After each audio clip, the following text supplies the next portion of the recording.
Walang sino mang tao na kaya kayong saktan kung hindi nyo sila binibigyan ng kapangyarihan. Halimbawa, may pumasok dyan, nagmura. Hello? Gisingin pa ba kayo? May pumasok dyan na nagmura. Hindi nyo kilala, hindi ko kilala. Ay, ang gagawin, kukunin lang yung security guard at palalabasin. Di po ba, no? At tapos, tayo ay magtatawanan. Di po ba, no? Pero pag ang pumasok dyan, kamag-anak mo, at nagmura, magtatawanan kami, pero ikaw ay masasaktan. Bakit? Kilala mo eh. Kamag-anak mo eh. Di po ba, no? Kaya nga, sabi ni Mother Teresa ng Calcutta, if you love somebody, you are giving that person the power to hurt you. Listen to that word. If you love somebody, you are giving that person the power to hurt you. Kaya, yung mga misis, kaya kayo nasasaktan pag nangaliwa ang inyong mister, hindi dahil nangaliwa, kundi dahil mahal nyo ang inyong asawa. Nakukuha po niya? Kung hindi nyo mahal, hindi kayo masasaktan. Sino ang mayroong pinakamaraming sama ng loob? Generally, sino? Ang simpleng sagot ay nanay.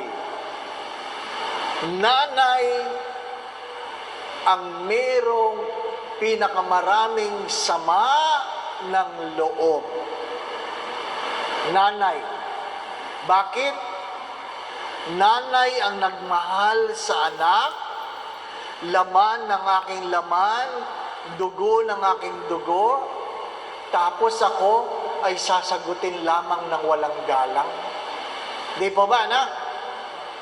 Nanay. Nanay ang madalas na nagsasabi pag may sakit ang anak, Lord, sana ako na lang. Nanay ang nagsasabi pag barado ang ilong ng bata, kung pwede ko lang sipsipin ang uhog niya, Padre, sisipsipin ko. Nanay. Nanay ang nagsasakripisyo dala ng pagmamahal. Kaya kapag sumagot ang anak, nanay ang unang nakakaramdam ng sama ng loob.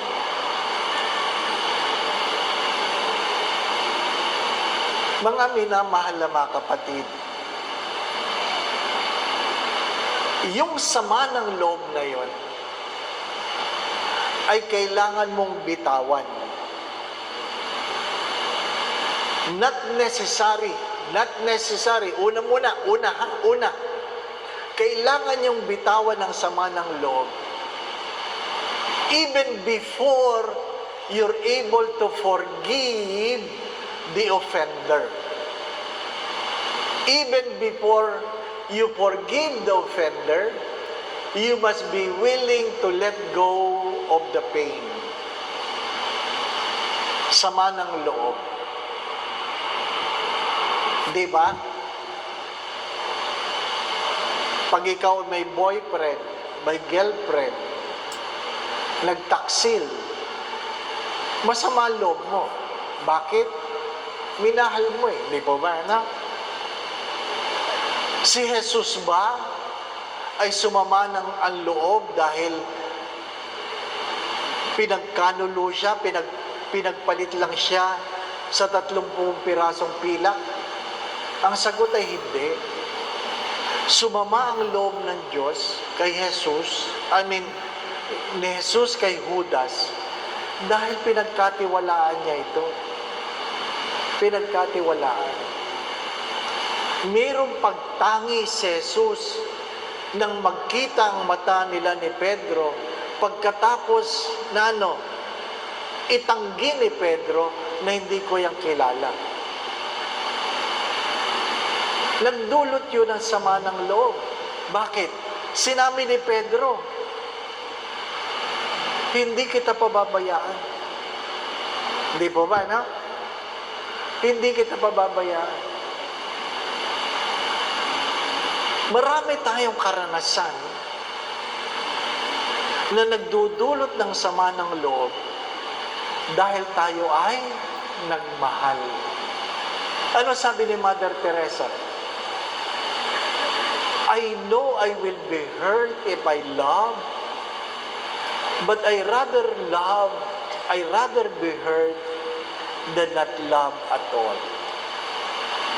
Alam kong ako'y masasaktan pag ako'y nagmamahal, pero hindi bali lang masaktan ako kaysa hindi ako marunong magmahal. Kaya madalas ko po itong sinasabi, kapag hindi ka pa nasasaktan, baka hindi ka pa nagmamahal. At kung ikaw ay nakaranas ng sama ng loob, at least naintindihan mo, tao ka.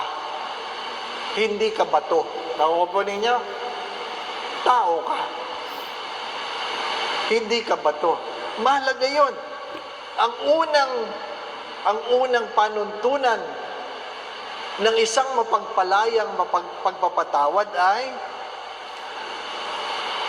you focus on your feelings and decide to let go of the pain even before you forgive the offender. Maliwanag po ba yan? Ha?